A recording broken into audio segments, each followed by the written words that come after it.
signing in right now, and I just want to say good evening and welcome to everyone here joining us on the virtual St. John's Athletic Hall of Fame Roundtable. And this is a very special event, and we are just so glad to have everybody signing on and signing in and linking in from all across the country tonight, all of the great St. John's alumni and Red Storm supporters. I just want to introduce myself. My name is Tina Cervasio. I am the lead sports anchor at Fox 5 New York. I also host Sports Extra on Sunday evenings at 10:30 p.m.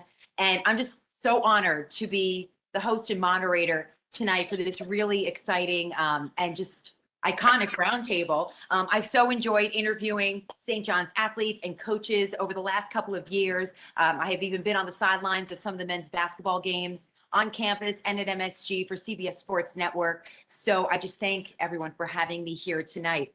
So it's been an incredibly exciting and also interesting year for St. John's athletics, but a credit to the athletes, the coaches, the athletic staff who have all had to endure the extreme COVID-19 health protocols and health restrictions, but they made it through their seasons. And some seasons were played in totally different months, of course, than their traditional schedules.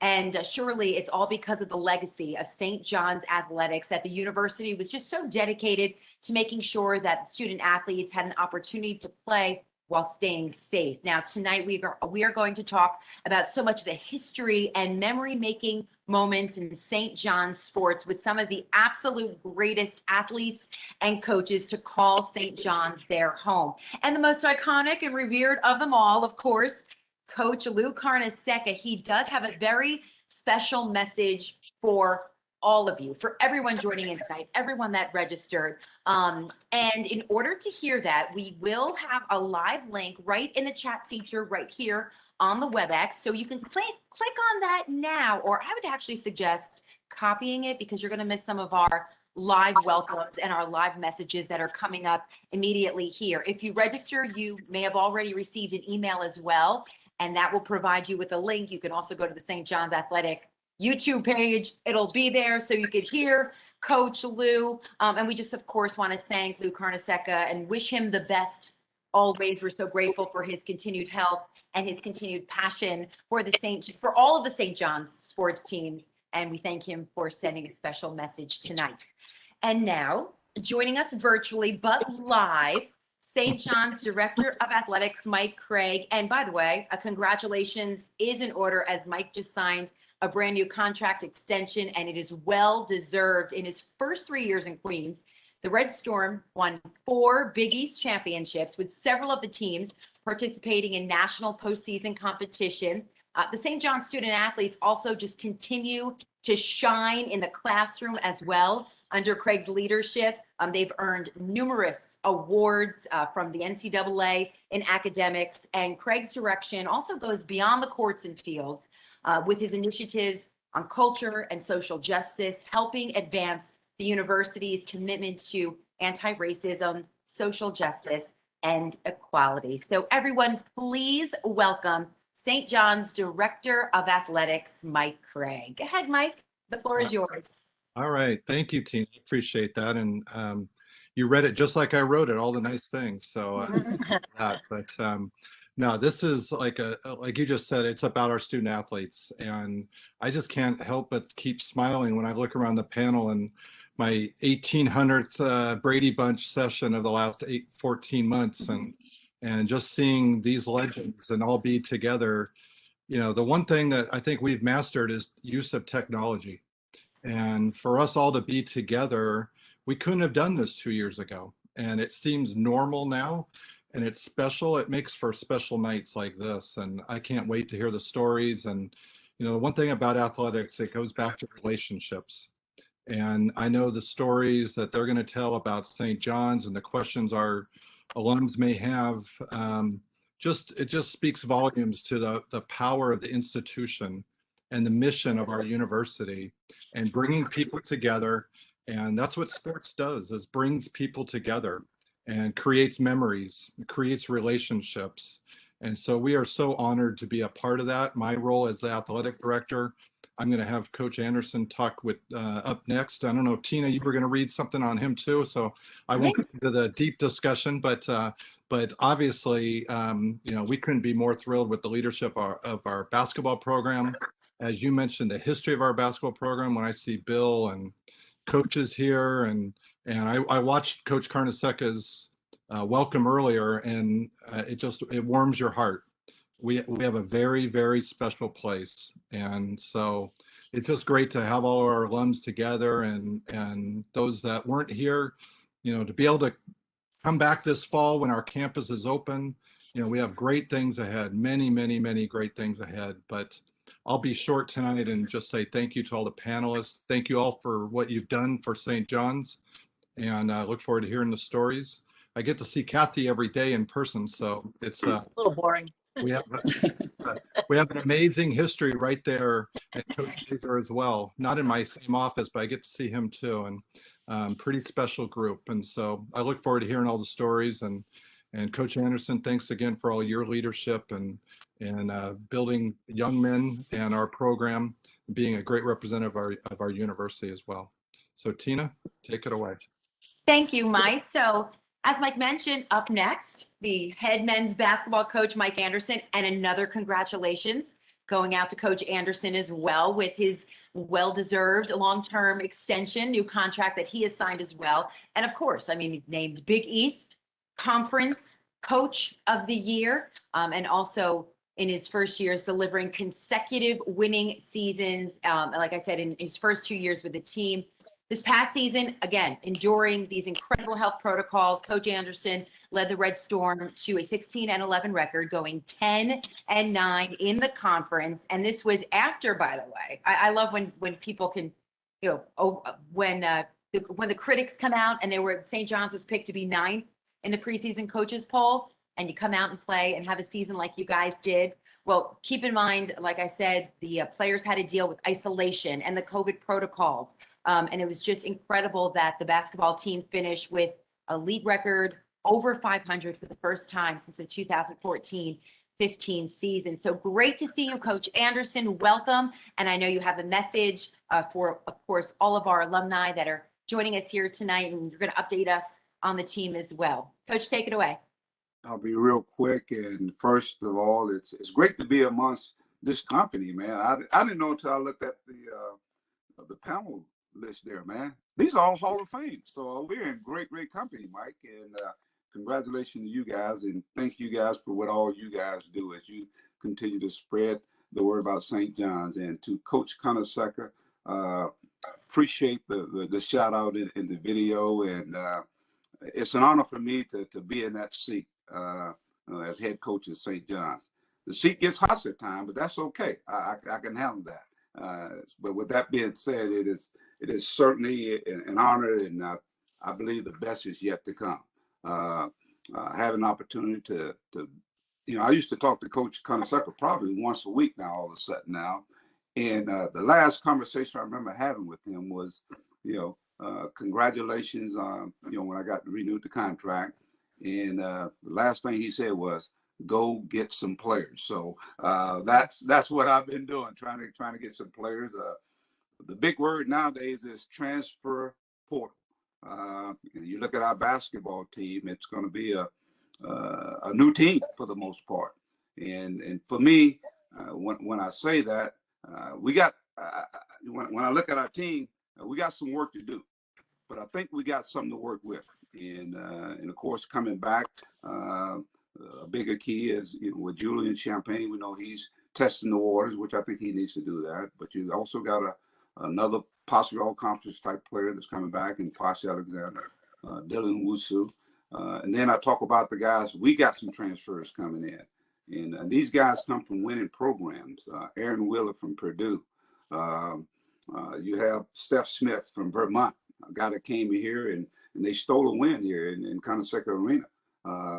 And then, of course, you have Montez Mathis from Rutledge University, and the big fella from Fordham, Jules Cerebrino. He's a big-time Serrano. He's a big-time player for us. And so the key now is putting all those pieces together. And we got some young guys coming in. So the whole season is going to be big for us this summer. We already started working in the gym, the fundamentals, shooting, ball handling, and we're going to get in the weight room and go to work. So As I said, I think the best is yet to come. I'm excited about what's taking place. And as Mike alluded to, if you can get through a pandemic in the Big East, like you said, they picked us. Sorry, I hope they pick us last again, because that all that does is, I'm a coach that coached with a chip on my shoulder, but now it didn't build up to a log now. So you better watch out. And so that's going to be the personality of my basketball team. So to all the fans that are on this call here, this coach here and this team, they're going to get ready. They're going to get ready. And we got through the worst of it, and we're still standing. So thank you guys for all you do. I'm looking forward to hearing all the stories, because I've heard Bill is a great storyteller, and Billy Shafer, he cheats at golf. I hope y'all know that. I play golf with this guy. But no, Billy he's a good golfer, and but I'm excited about what's taking place, and there's no better place to be at than St. John's. Fans, I can't wait to get you in the arena. It's with this team here, it will match, I think, the energy that's going to be in New York City. It's going to take place in Carnesecca Arena and at Madison Square Garden. I can't wait. All right, Coach, thank you so much. We have a lot of questions for you as well coming up still, too. So now, ladies and gentlemen, we are ready for the main event, the Grand Alumni Homecoming Athletics Hall of Fame Roundtable Discussion. And I'm going to introduce our panel. So please welcome, I wish we could hear everyone's applause, Ron Rutledge. Of course, we've been talking about men's basketball. I was a player in 1971, an assistant coach from 1978 for 20 years until 1998. And member of the Hall of Fame class of 1999-2000. I'm just go over everyone's bio a little bit here. Rutledge owned a stellar playing career before becoming a longtime assistant coach under head coach Lou Carnesecca. And of course, his tenure lasted 2 decades with St. John's before he retired to pursue a career in administration at St. John's, working in the Alumni Relations Office and Athletic Development Office. So welcome, Ron. And we've already thank you. I'm among family members. We're all going to clap here. And then, of course, Bill Wennington, men's basketball, 1981 to 1985 Hall of Fame class of 2000-2001. We know him as that prolific shot blocker throughout his 4 years. Wennington, of course, was an integral part of St. John's run to the Final Four in 1985. He was ranked second in St. John's history with a .579 shooting percentage. That's 60% shooting percentage at the time of his induction, and went on to win 3 NBA championships with the Chicago Bulls as part of a very successful 15-year NBA professional career. Welcome, Bill. Good to see you. Thank you, Tina. Honored and privileged to be here. Thank you. And we also want to welcome now William Shafer, men's basketball 1970 through 1973, Hall of Fame class of 1989 to 90, one of the best outside shooters in St. John's history. Schaeffer's career, 56% field goal percentage, ranked 4th all time. He had 1,484 career points and 622 rebounds, placing him 9th as well 17th respectively in school history at the time of his induction. And his he averaged 25 points per game during his senior season in 1973. And that is a record that still stands today. Hello, William. Hello, Bill. Pleasure to be here. Kathleen Murphy Meehan, women's basketball 1974 to 75, Hall of Fame class of 1990-91. And Kathleen was the first member of the St. John's women's basketball team to earn a diploma, a member of the first NCAA Division I basketball team in the 74-75 season, and Meehan won the first Outstanding Female Student Athlete Award in 1975. And of course, we know Kathleen has served her alma mater for more than 40 years and is currently the Senior Deputy Athletic Directors and Senior Women's Administrator. So welcome so much, Kathleen. So good to see you. Sabrina Johnson, everyone, please welcome Sabrina. Women's basketball, 1986 to 90, Hall of Fame class of 1999-2000. And Johnson was a 5'10" guard forward MVP of the 1988 Big East tournament after averaging 19 points and 5.3 assists over 3 games. She was nominated for the Kodak Women's All-America Basketball Team and was a 2-time All-Big East first team honoree. Sabrina ranked 4th on St. John's all-time career scoring with 1,431 points and 4th on the career rebounding with 661 boards at the time of her induction. So good to see you, Sabrina. Welcome. Sabrina. Everyone, welcome Keeth Smart, fencing, 1996 to 2001, Hall of Fame class of 2012-13, 4-time All-American and 2-time individual NCAA national champion. Smart helped St. John's win the 2001 NCAA championship. Keith is a 3-time Olympian with the U.S. men's saber team, helping lead the squad to the silver medal in 2008, their best ever finish, and also becoming the first ever U.S. fencer to be ranked #1 in the world in 2003. Hello there, Keith. Good to see you. Hey, Keith. Thank you. Good evening, And everyone. now, please welcome Barbara Perry, tennis, 1972 to 1976, Hall of Fame class of 1995-96, and as a member of the first 2 St. John's women's tennis teams, Perry led the squad to a 28-12 record. She was the President's Award honoree and the winner of the 1975 Women's Tennis Outstanding Player Award with an 8-1 record. And she serves now as the managing director of Billie Jean King Enterprises. Hello there, Barbara. Thank you so much for joining us. Thank you, Tina. She did that with a 4.0 too, as well. Oh my goodness. Oh, see, St. John's, the student athletes, always shining. And please welcome Dr. David Masur, men's soccer from 1994 and still here. Hall of Fame class of 2003 to 04, 2-time National Coach of the Year and 3-time Big East Coach of the Year. Dr. Masur, Coach Dave, we have so many names for him. Coach has guided St. John's to an NCAA championship title in 1996, the first for the school in any sport, as well as 4 trips to the NCAA College Cup, which is in 08, 2003, we're going backwards, 2004, and of course in 1996 when they won it all. 21 total NCAA tournaments.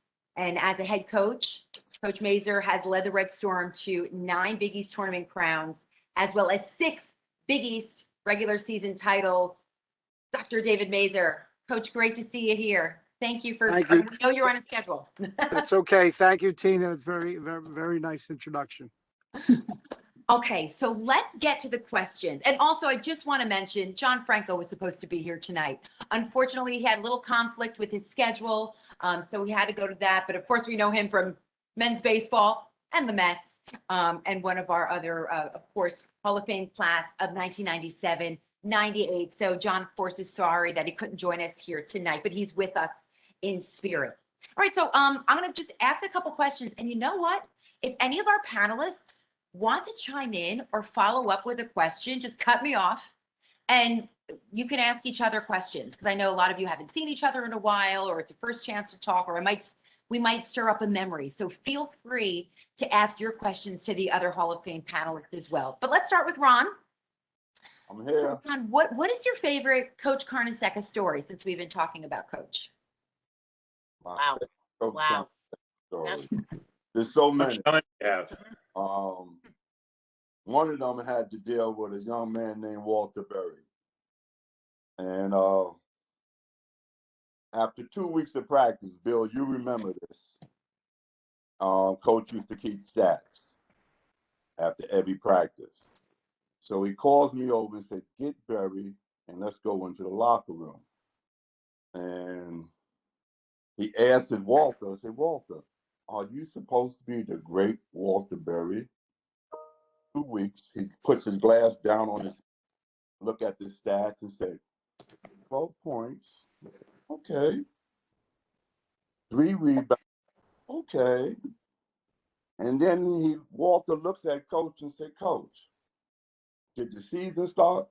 He said, "Wait till the season starts." The first night after, Coach said, "Oh, we're going to wait for the great Walter Berry after 2 years for the first game of the season?"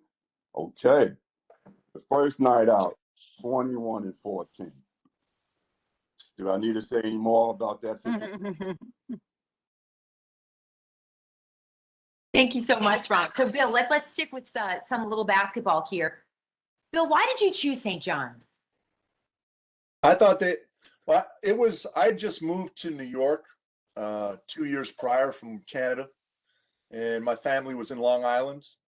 And to be honest with you, St. John's was the only local school that I was interested in. The other schools were Duke was a very close second. Coach K was a little upset with me, but I wanted to stay close to my family. But to be honest with you, once I met Coach Carnesecca and just his charm, it was a done deal pretty much. And I know a funny story. Jim Boeheim came down to Long Island Lutheran to talk to me. And I said, Coach, you're welcome to talk to me, but I'm telling you right now, I'm not going to Syracuse. If I stay in New York, I'm going to St. John's. And he wasn't happy with me either. But Lou Carnesecca won me over almost right away. Well, a lot of coaches out there not happy with the Bill. Kathy Meehan, got a question for you. Over 4 decades of service to St. John's Athletic, what drives you to continue all of the great work that you do for the university and its coaches and the student athletes? What drives you? What drives? Well, it's the people. It's the great people that we have here, Hall of Fame. I know each one of them. I've experienced seeing all of them play, and so each year we have new kids that come in and they go on and they graduate and they move on.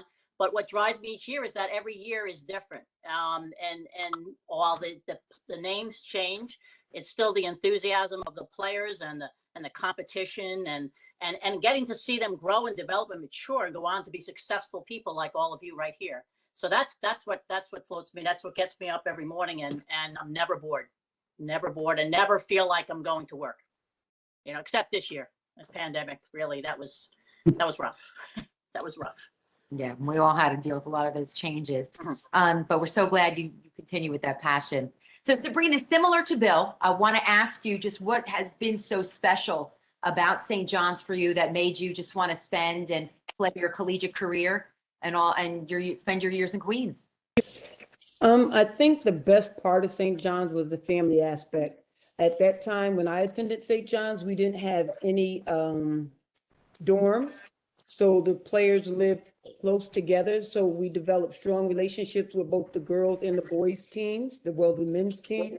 And I think we couldn't replace the relationships that we built during that time. I started out at Rutgers, and then once I transferred, I definitely saw the difference in the camaraderie there. And I know we're all glad that you stayed in Queens after coming over. Now let's go to Keith, and this is an Olympic year. Obviously, it's been moved from last summer, but a question for you as a 3-time Olympian and former top-ranked fencer in the world. How did your time at St. John's contribute to the incredible success you had during the rest of your athletic career? I think St. John's was a foundation, like the coaches, the facility, and just having friends across all the different sports was really motivating, and it gave me the inspiration to just keep pushing, and the support from everyone in the athletic department was second to none, because I took a year off to do the Olympics while at my time at St. John's, and everyone was just so supportive, coming to matches, as Kathy indicated. It meant the world to me. So I've always looked back fondly on my time at St. John's. All right, over to you, Barbara. So looking back on your college career, how proud are you of setting such a high standard on the court and the classroom that the St. John's women's tennis program has continued to carry now for decades? Yeah, I mean, it's a great story, because when I started, when I started at St. John's, I wasn't even planning on playing tennis.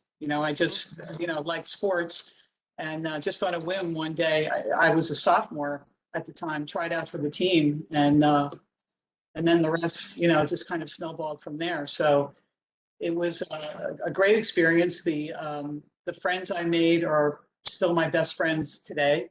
So it's great to see, and it sort of launched my career, that I have now. So I think I wouldn't be doing what I'm doing now. I get to work, with one of the greatest tennis players ever, Billie Jean King, and the things that I've done, along the way, being a sports agent representing tennis players. It's just been incredible. And I think it all started from my experience at St. John's. So I'm very grateful for that. Coach Mazur, oh, there you are. Over 3 decades now as head coach of St. John's men's soccer. And over that time, you have positively impacted hundreds of student athletes' lives. What drives you to continue your incredible work both on and off the field? I think it's probably twofold. One is really the importance of helping every kid individually kind of grow and reach their potential and make them more well-rounded and kind of appreciate their personal development, which without their personal development, you're not going to really get academic development, athletic development, and, how they engage with the world. So that's, I guess, first and foremost. And I think this year, when everyone's talking about the pandemic, it's really been this competitive edge. Competition really kind of came into great shape this year when people didn't think they were going to play, or we closed down last spring and all these games weren't there. And then when games occurred and teams blossomed and players enjoyed it and fans appreciated it, it really showed the importance of, competitiveness and playing sports and enjoying it, and the thrill of winning and kind of the agony of defeat, if I can steal the wide world sports analogy back from the 70s. And that was just a phenomenal, opportunity for everybody who participated. So I really would shape those two things. And, it's exciting to be a coach. There's a lot of, as Coach Anderson will tell you, a lot of ups and downs. But it's exciting because every day you're trying to challenge people and develop them. I'll go to you next, Coach Anderson. And you talked a lot about the team earlier. I mentioned the back-to-back winning seasons, you earning Big East Coach of the Year, but you also had the Freshman of the Year, Defensive Player of the Year, you had the Most Improved Player, First Team Big East. You had all of these awards coming to your players. How do you, what's next? I mean, how do you set goals now for your team, whether it's winning, individual awards, individual improvement? How do you now move forward next season? Well, I think, obviously those guys put in the work, and I think it paid off. And so I think they can set the example. And it's so funny, we had a lot of guys that transferred out of here. And I'm one of those guys, I look forward, I don't look backwards. But all of a sudden, you look at the guys that are at the forefront, it is those guys. It is a Julian Champagne. It is a Pasha Alexander. It is a Dylan Wusu. I mean, they get a chance to lead the charge. And I think that's a great opportunity for those guys to step into those roles. Now, will they continue to improve? That's going to be the challenge, and that's where the coaching comes in. That what comes in also is the players that we brought in. We brought in some older guys here. It's kind of like the old and new. I got some old and new guys. They come from winning programs, from Purdue. They come from Rutgers. Now, the key is now as a coach, and I'm sure all the coaches can attest to this here. Those are your biggest challenges, when you have the pieces and, can you figure it out? And that's why this summer is going to be big for us. I think this summer is going to be big in terms of, how this team shapes up. But I think the culture is set, and I think, our fans are excited. They're ready to go. And so now our job is to get our team ready. Again, you build on what took place. There's a good feeling out there right now. And we want to take that feeling and put it into action. So that's a great challenge, but it's a great opportunity. All right, let's move on to Bill Shafer now. And Bill, you had such a great career, and then you had a wonderful Wall Street career. What brought you back to St. John's?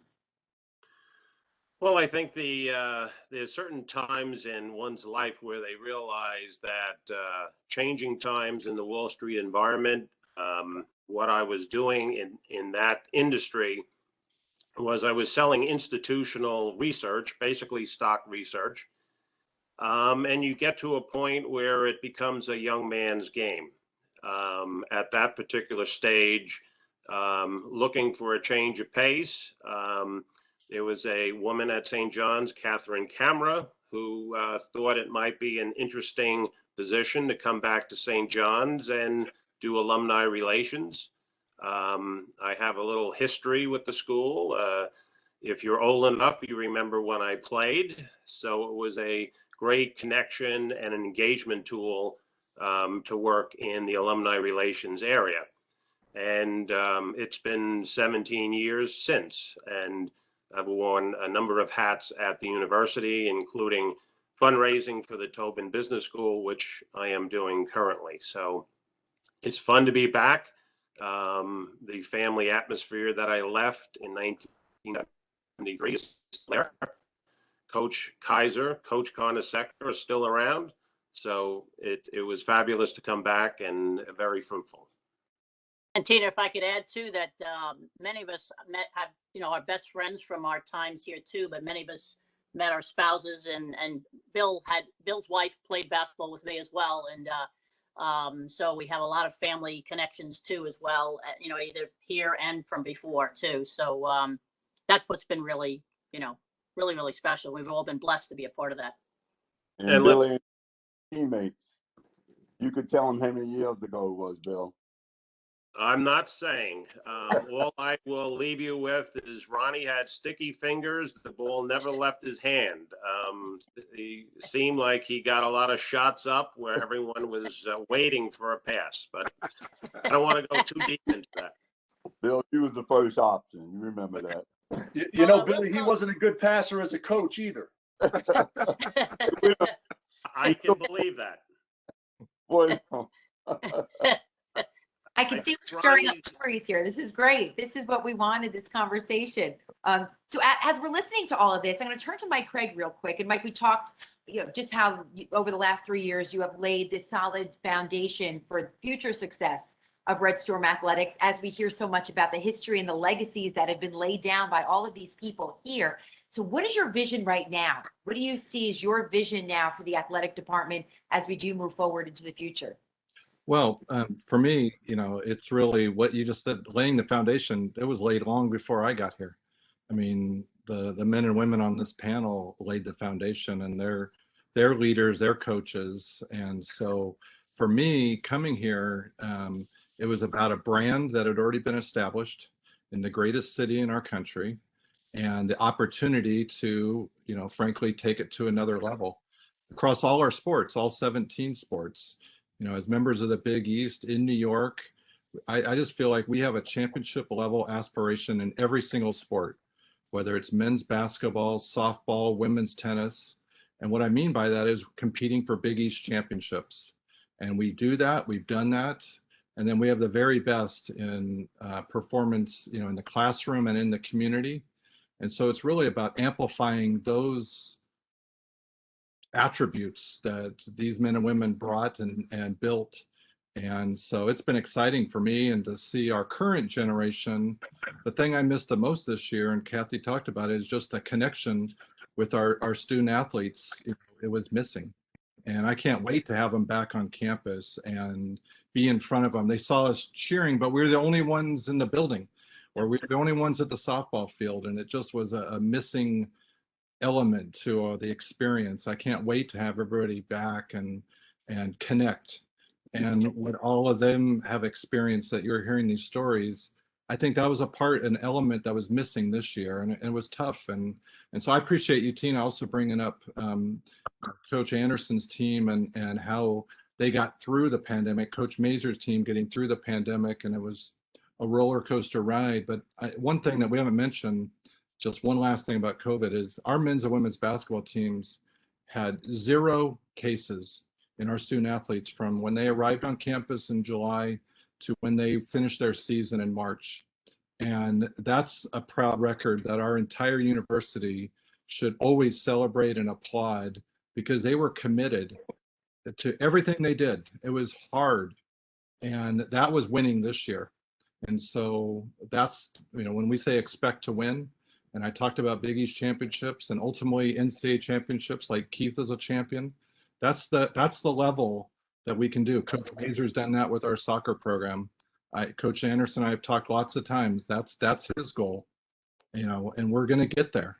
We're going to get there because of all the people that are on this panel and all the people listening and all the thousands that aren't here tonight, but love St. John's. And I can't wait to see that electricity and energy bring us to that point, and obviously Coach Anderson's leadership. But it's so exciting. I'm just very fortunate to be a very small part of all this. Mike, it's remarkable that you bring that up about both the men's and women's team with no COVID cases. Let's be honest, Queens was a hot spot, even with these waves. So that is just remarkable. And I talked to Coach Anderson about it on Sports Extra when we did our interview in February. Okay, so let's go back to positive stuff again. Ron, I'm going to bring you back into the conversation. I mean, you've had so many incredible moments, obviously playing, but do you have your most memorable moment at St. John's? Well, of course, it was the year that Bill and Chris and Walter, Mark Jackson, and Ronnie Rowan, and that team, Willie Glass, took us to the Final Four. That was a special year. And Bill, dealing with Patrick Ewing, and you did the job, Bill. You did the job.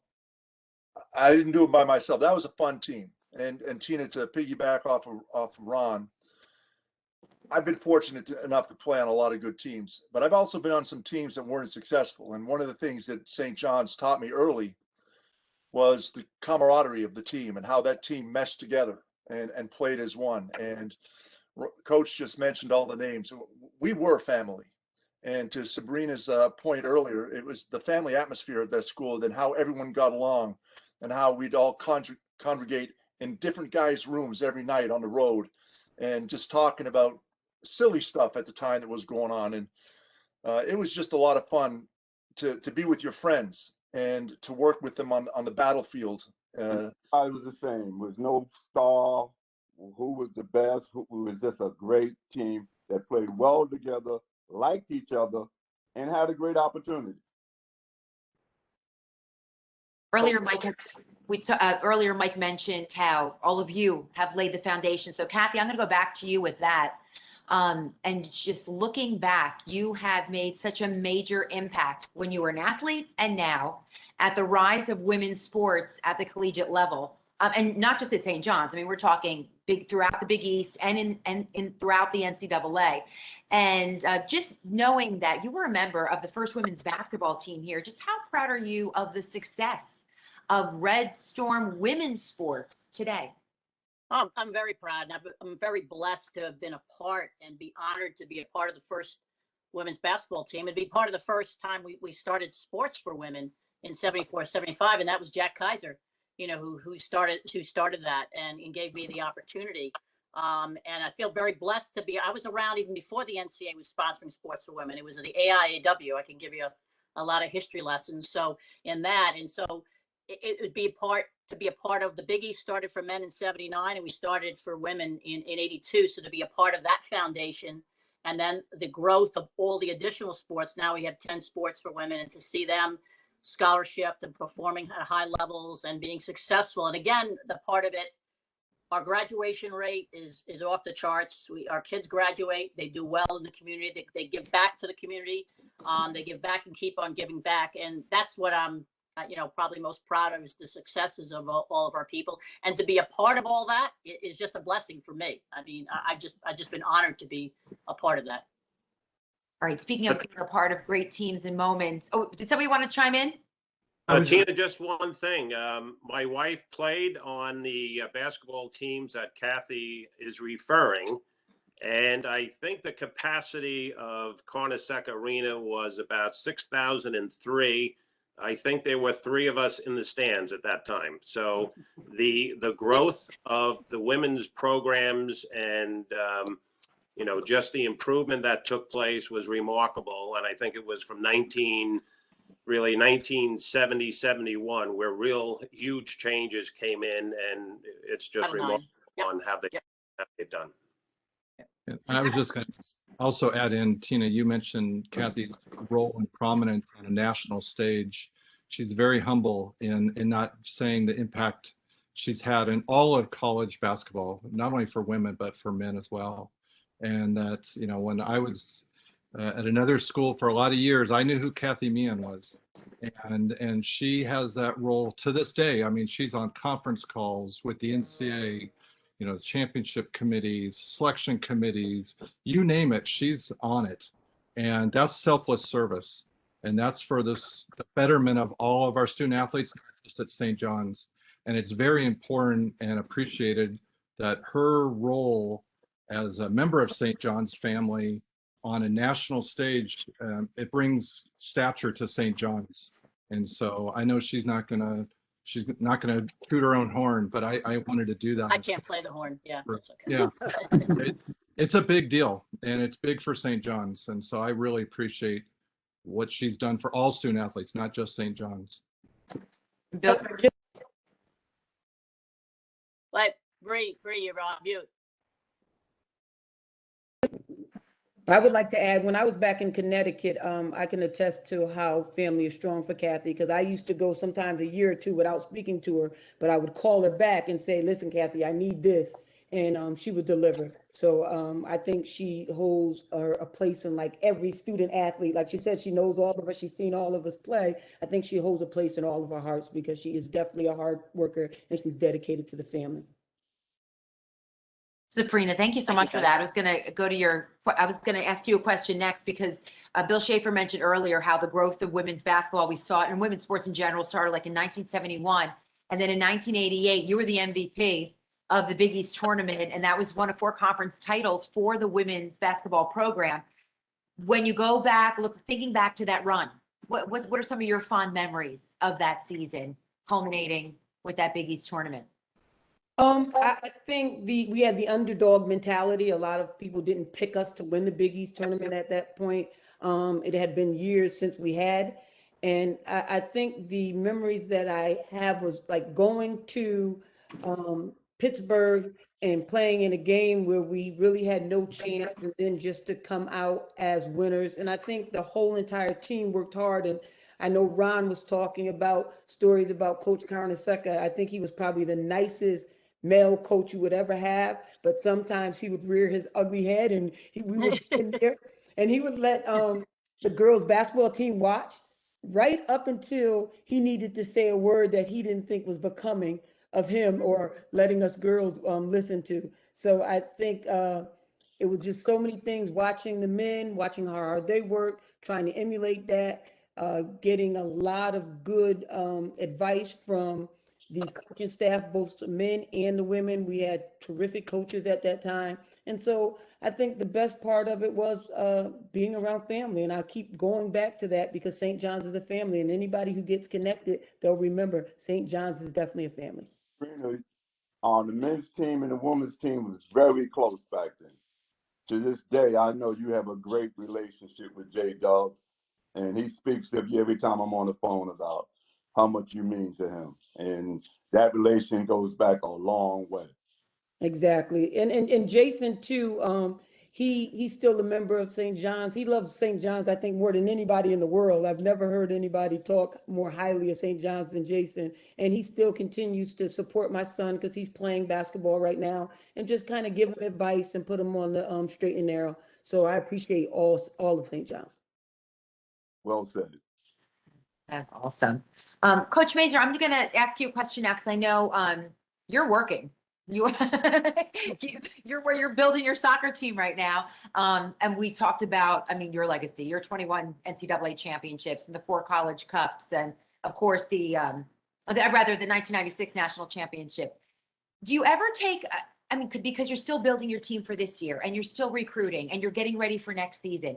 Do you ever take a step back and think about the success of your teams and the legacy of soccer at St. John's and all that you guys have achieved? Are you able to appreciate that while you're still working and coaching? No, I really never look backwards. I heard Coach Anderson say that earlier, that he likes to look forwards, and I'm of a similar mentality. I mean, I may use it as a pry to kind of challenge the players in a team to live up to the players that have played before them. But that would be the only thing that I would do. Other than that, you know, for me, when they do the announcements at our game, I tell them, please don't say how many years I've coached here. I don't want it on the PA. It's my first year. I'm excited as hell, and I can't wait to get going every day. So I've got a lot of energy, a lot of passion for the kids in the program and the school. And, I probably have a deeper perspective as a coach nowadays than just, grinding out every win, although every win is huge. But I think it's a more learning perspective. And I think I've always had that vision of trying to learn and grow and give that to other people. And so I think that that's something that I focus on a little bit more, is the process of growth and the hope that that advances our teams a little quicker. So I probably shouldn't mention that this is the 25th anniversary of the 1996 national championship team. We actually had a 20th anniversary that was excellent.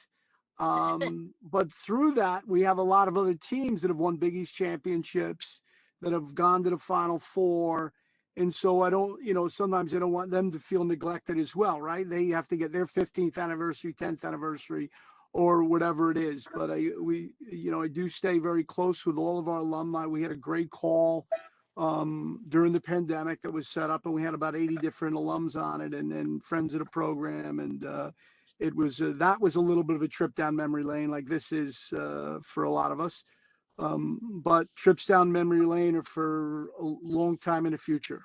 We have to stay in the present and look towards what needs to get done at currently. Coach, thank you. Question. Dave, can you hear me, Dave? I can hear you, Ron. What kind of players was Julian's father? Ranford was on our 1996 team. Extraordinarily creative, like off the dribble, could beat a lot of players. Good play. And was, had an impact in making big plays in the attacking third. He had an edge to him as well, like he had a little bit of an edge, probably even more so than his kids, to really compete and make sure that he was going to get the last word in on the field. Sometimes not always easy to harness as a coach, but was awesome as a player and a huge part of our success during his era that he played here, and was a huge part of our 96 team. So he was great, and I've been in touch with him all the time. He comes back. He's a little busy right now trying to figure everything out, I think, with his sons, but I think it's all going well, and I know Coach Anderson probably knows better. Let his son stay one more year. I think that's hopefully in the plans. I'll tell you what, that is an unbelievable story. I mean, when you talk about, I'm glad I'm coaching his kids as opposed to him, because it sounds like he was one of those guys that had it, His son doesn't have that same temperament. Go to work with that, Mike. Yeah, but I tell you what, they're special, special family, and I'm just glad he's wearing that St. John's uniform. That is great. That's great. I'm going to go to Keith Smart now. Sorry, I have just one other added story. So Ranford always come back and work our camps because he was always coaching as well, Penny. And so the kids would always be at my soccer camp all summer. They weren't at basketball camp. They were at soccer camp. I was like, how these kids get so good at basketball? I'm like, Jesus. I hope they was on scholarship. Oh, my God. Anyway, sorry about that. Well, that soccer footwork, it helps when you're playing basketball. I always hear that all the time. It's certainly evident on the court. When they're younger. Thank you so much, Coach. Really appreciate that. Keith, earlier you mentioned, and it stood out to me, how you had to take a year off, of course, for the Olympics. So that's a risk, a sacrifice, but it was for a great cause. So what kind of advice would you give athletes today that they're looking to achieve, whether it's the highest level in their sport or if they're in an Olympic sport? Do you have any advice? Because you have to make big decisions at such a young age in order to achieve.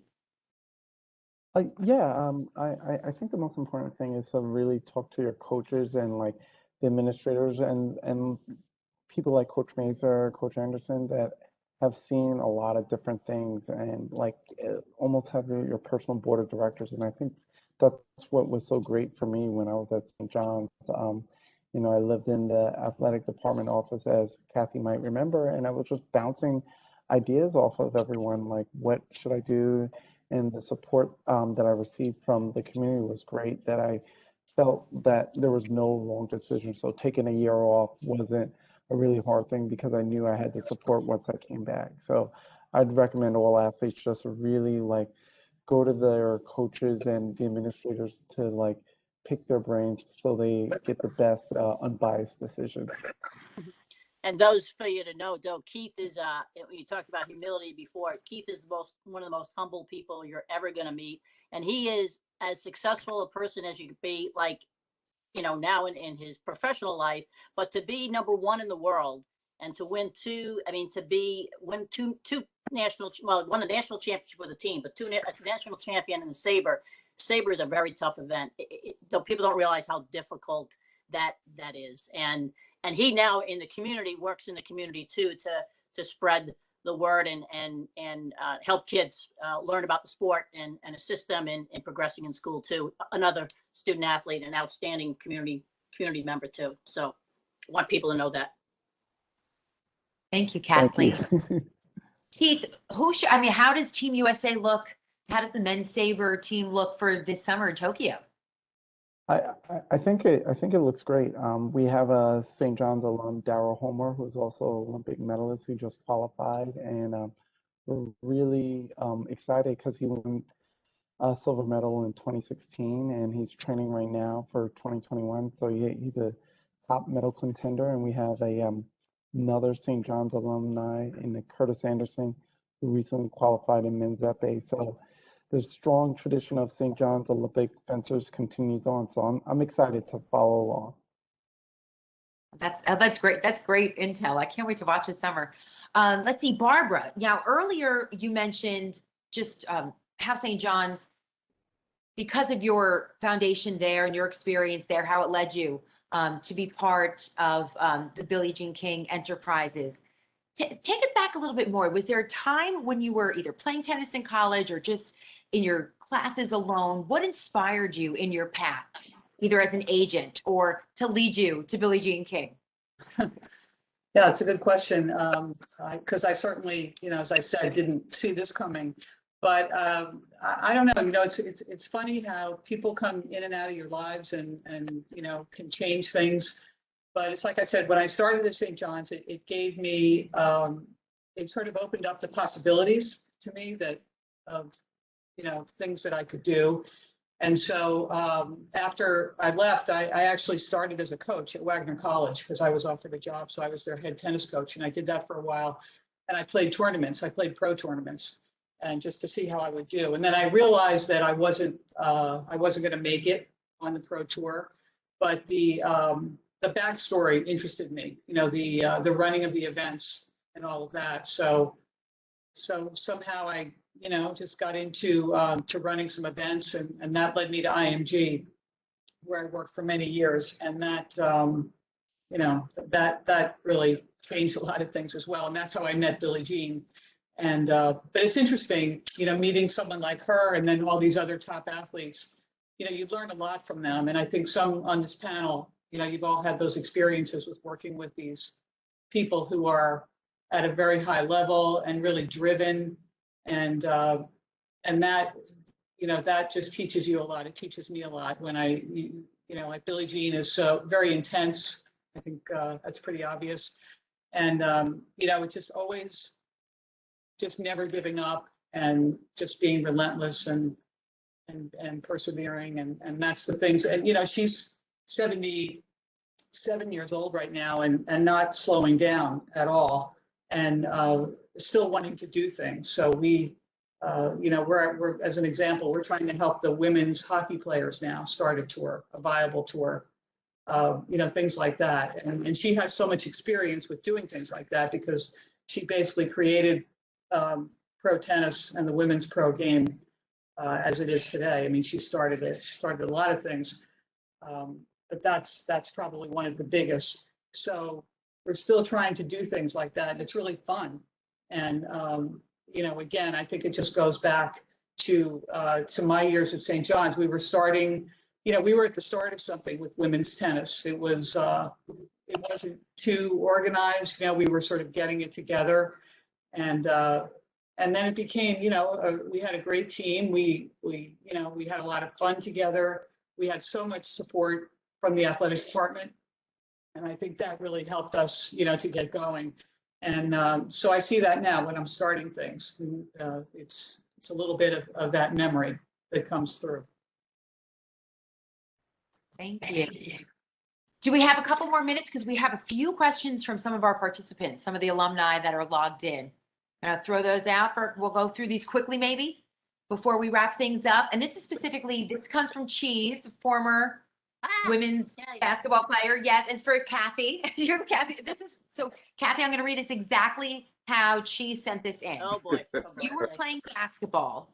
Were all the players permitted to cross over the half court, or was Title IX still She's, Oh, wow. well, Oh, boy. that's, come on, that's hidden below the belts. Well, That's hurt you know, there.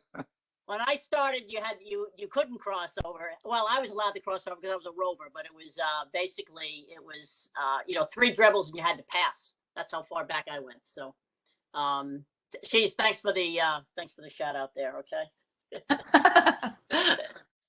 You know, I do have another question for Bill Shafer. You didn't get to play for Coach Carnesecca. Did you ever think about that, or think you missed that chance, or because everybody talking about it tonight? Well, basically, I'm a trivia question because I was recruited by Coach Carnesecca. At the time, freshmen were not allowed to play on the varsity. And when I went to the varsity as a sophomore, Coach Carnesecca went to the New York Nets to coach the team. When I was a senior, he drafted me for the Nets. And as I'm going to the Nets, he decides he's coming back to St. John's. So basically, he was avoiding me at all costs, I think. But my graduation year of 1973 is the only year that if you were a basketball player during the Coach Carnesecca years, that was the one year that you never played a minute for Coach Carnesecca. So even when I came back to work at St. John's, I said, Coach, if I'm coming back, something's going to happen. Either you have to leave or I get fired. So, so he was avoiding me at all costs, I think. It was you, Bill. It was you. It was me. But I would have loved to have played for him. He certainly was. Oops. We just lost Bill for a second. Yep. If you repeat that, Bill, we just lost you. Yeah, we just lost you for a second, Bill. Your screen went out. You said you would have loved to play for him or something. You started to say. Yeah. As freshmen, we would watch the varsity. Sometimes we would be brought up as victims in their practices to get beaten up. But it was, his coaching style and his tenacity, accountability, all those good terms, they were there and you wanted to play for that. But unfortunately, he had the New York Nets in his sights, and I had the New York Nets in my sight. So we just... traded places, I guess. All right, this question is for Mike Cragg, but it's kind of an overall about everybody here on this panel. And this is from Edwin. And the question is, will St. John's build a building to showcase Hall of Famers and famous alumni? So great question. It would take a whole building. One of the things we have done is revive our Hall of Fame. We actually went through a dormant period, and we had our first ceremony of that right before the pandemic. Had a great class, including Keegan Bradley inducted, and that I think was our first time in 7 years, I believe. And we converted the president's room right off the concourse of Carnesecca into a Hall of Fame room, which people can visit to this day, and we have plans to expand that. We had some generous donation and support, and it's been great. And we literally could fill a building. The plans are, though, instead of building a building, is that we've got plans for all of reshaping of Carnesecca, and at some point we've got an area where we've kind of earmarked that we could build a bigger Hall of Fame. So in the meanwhile, it's our lobby, which we have a lot of great history, and the Hall of Fame itself. And so, like I said, it's open to the public, and it's a great opportunity to kind of relive memories and see the past, and we can do a whole lot more, and we're going to. We have a lot to be proud of. Do any of our Hall of Famers or any of our panelists have questions for each other before we wrap this up? I want to say, I loved how everybody added in when somebody got humble. Somebody said, nope, nope, no, I have to add that. So thank you guys for doing that. Craig, but I'd like to mention our former old-time AD, Jack Kaiser, who's a special human being and very special to the St. John's community. Well said, Ronnie. Yep. I don't know if everybody saw the picture, but back in our last home series of the baseball season, Coach Carnesecca, Mr. Kaiser, and Father Shanley all sitting together, and talk about Hall of Fame photos. I mean, there'll be a special place for that, and you know, we've got a great opportunity ahead of us in bringing alums back as our campus reopens. The energy around it, you can feel it here, and all of you haven't been on campus, and I can't wait to have everybody back on campus. And so we're going to be doing a Hall of Fame and homecoming weekend in October for all of our former athletes, for all of our everybody. It's homecoming, and at the end of October 22nd through the 24th, and we're going to be announcing some of that down the road. But we have special plans, and we're going to be honoring, you know, the greats and teammates of the greats and coaches of the greats and friends of the greats. And anyway, it's going to be a lot of fun. So that's kind of my final thing, is I just want to invite everybody to come back, reconnect.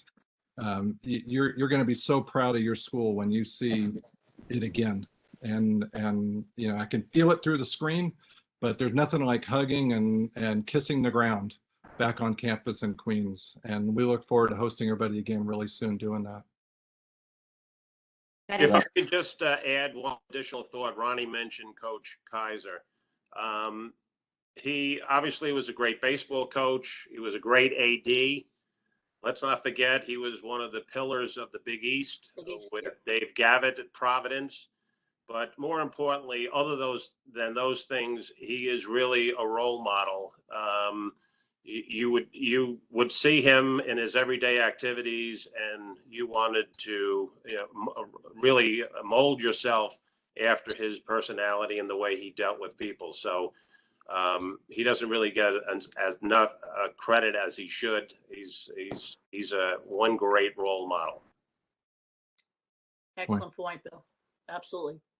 And that photo, if any of our participants that are viewing tonight, that photo is actually, I believe, on the St. John's Athletic Twitter page. If you scroll down a little bit, it's not too far down. I remember seeing it just the other day. So, well, that was a great way to just wrap things up for this evening. To our Hall of Famers, this was an amazing panel. Thank you, everyone, for participating. Thank you, everyone, for logging in and linking in and watching here today. And a special thank you to the St. John's Red White Club for supporting tonight's panel discussion. And anybody out there, if you want to join the Red White Club, support St. John's Athletics, it's very easy. Visit redstormsports.com and click on the Donate Now giving link. It's right there to, of course, support St. John's Athletics. Once again, thank you to our panelists. You guys are just amazing. Thank you, Tina, very much. With all of us and all of the Thank you, everyone. Thank you. Everybody on campus. Continue to stay healthy, everyone. Have a great evening. Thank you. Go, Great Johnny. job. Thank you, Tina.